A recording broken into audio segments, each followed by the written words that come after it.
కృష్ణాతో సరదాగా ఛానల్కి స్వాగతం. ఈరోజు మన వీడియోలో మిర్చి బజ్జీ తయారు చేయటం ఎలా. పచ్చిమిర్చి తీసుకుని శుభ్రంగా కడుక్కొని పెట్టుకోవాలి. ఆ చిన్న చిన్న ముక్కల చివర లాస్ట్ చిన్న ముక్కలు కట్ చేసుకుని మధ్యలో ఘాటుల్లే పెట్టుకొని ఆ పక్కన పెట్టేసుకోవాలి.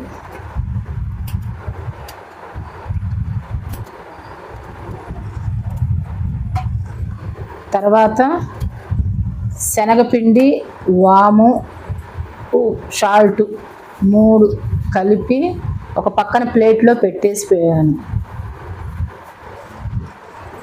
వాము,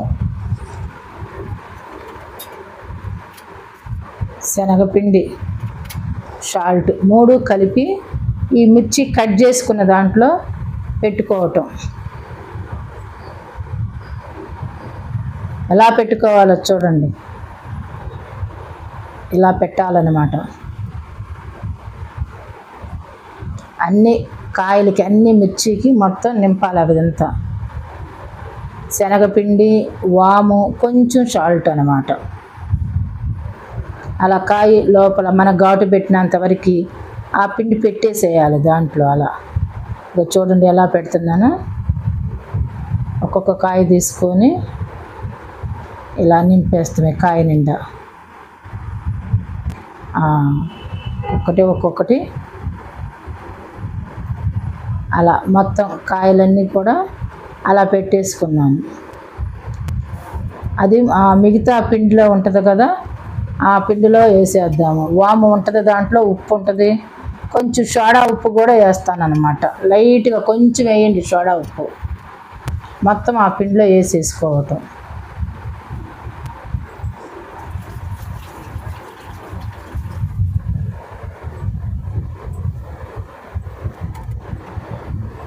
ఉప్పు, సాల్ట్, తగినంత సాల్ట్ ఆ పిండిలో కలుపుకోవటం. పిండిని ఉండలేకుండా ముందు కలుపుకోవటం, ఉండలు లేకుండా అంత కలుపుకోవటం. తర్వాత వాటర్ తీసుకోవాలి. వాటర్ పోసి మెల్లగా ఏదైనా ఉండ తగిలినా కానీ చేతికి ఇట్లా నలిపినట్టుగా అలా కలపటం. ఆ ఉండ అనేది కలిపేసుకోవటం. మెత్తగా అవ్వాలి, ఉండలేకుండా ఉండాలి పిండి. ఎంత వాటర్ పట్టిద్దో చూసుకోవాలి. ఎక్కువగా పోయకూడదు, కొంచెం కొంచెం పోసుకుంటా అలా మనకి ఇట్లా పైకి ఇలా వచ్చేటట్టుగా. మిర్చి మునిగితే మిర్చికి పట్టాలన్నమాట. ఆ పచ్చిమిర్చికి పట్టాలి ఈ పిండి. మరీ లూజుగా చేసినా పిండి పట్టదు, గట్టిగా చేసినా కానీ మా బజ్జీ అనేది గట్టిగా ఉంటుంది. సాల్ట్, ఉప్పు చూసుకొని 1-2 సార్లు, మళ్ళీ సాలకపోతే కొంచెం వేసేసుకొని కలుపుతున్నాను చూడండి.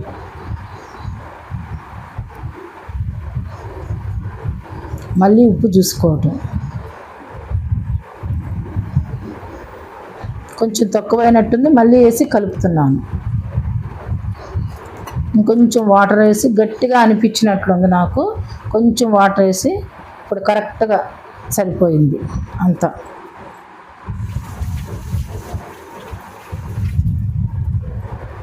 కలిపేసి ఓ పక్కన పెట్టేశాను.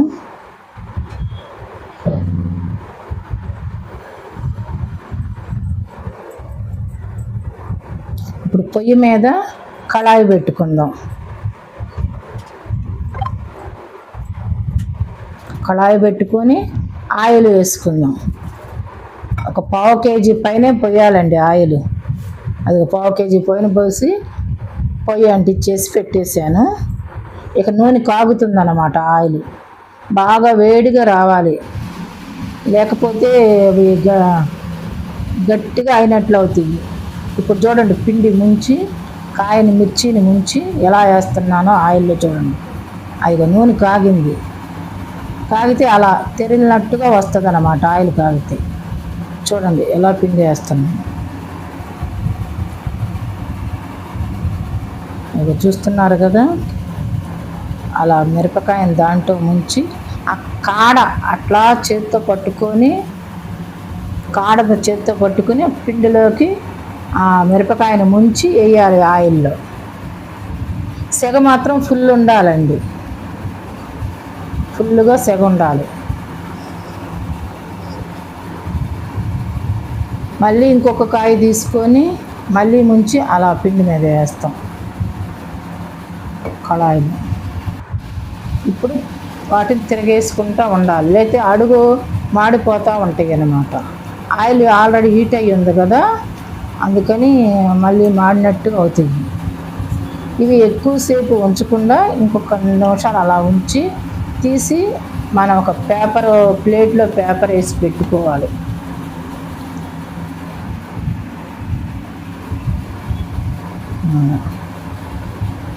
తిరగేసాము చూడండి,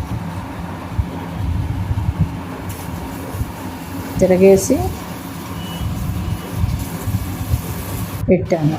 మళ్ళీ ఇప్పుడు తీసి ఒక ప్లేట్లో పేపర్ వేసి పెట్టాను అన్నమాట. అదిగా పేపర్లో పెట్టేసుకోవాలి, ఎందుకంటేనండి అవి ఆయిల్ పీలుస్తాయి కదా, ఈలోగా పేపర్ కూడా కొంచెం పీల్చుకుంటుంది, మనకు తినేటప్పుడు ఆయిల్గా అనిపించదు అన్నమాట. శనగపిండి కదండి, ఆయిల్ కొంచెం లాగిద్ది అన్నమాట, ఆయిల్ ఎక్కువగా పీల్చుకుంటుంది. అదిగా చూడండి, 2వ వాయి వేసాను పొయ్యి మీద. మళ్ళీ ఈ దీంట్లో వేసినాక 2వ వాయి అందువల్ల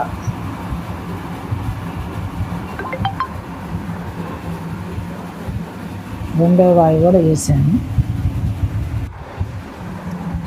మనము ఇందాక చివర్లో కట్ చేసుకున్నాం కదండి మిర్చి, ఆ ముక్కలు కూడా మనకు వేస్ట్ పోకుండా దాంట్లో మళ్ళీ ముంచి వేస్తామన్నమాట. చిన్నగా పకోడీ వెళ్ళి అవుతాయి. అదిగా చూడండి, పకోడీ వెళ్ళి వేసాం, కొంచెం మిర్చి వేసాం, చిన్న బజ్జీ అన్నమాట, చిన్న బజ్జీలు అంటారు. ఆ ముక్కలు కట్ చేసాం కదా, చివర్లు కట్ చేసి ఘాటీలు వేసాం కదా, ఆ మిగిలిన ముక్కల్ని మనకి లాస్ట్కి పిండి మిగిలిద్ది కదా, అవి కూడా దాంట్లో వేసేసాం.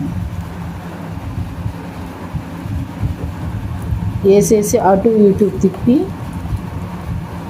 అలా కొంచెం కాలని వైపు తిరగేసుకుంటూ ఉంటామేనమాట గరిటతో.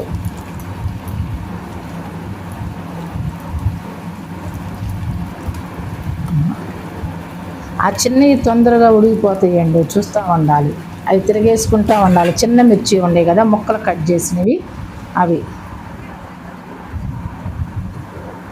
ఇంకా చూడండి వచ్చేసినవి మిర్చి అన్నీను. పొయ్యి కట్టేసాను, అది ఒక ప్లేట్లో తీసి పెట్టాను, ఆ చిన్న మిర్చి కూడా అందులోనే పెట్టాను. అవిగో అండి మిర్చి ఎలా ఉన్నాయో మీరే టేస్ట్ చూసి చెప్పండి. Hi friends.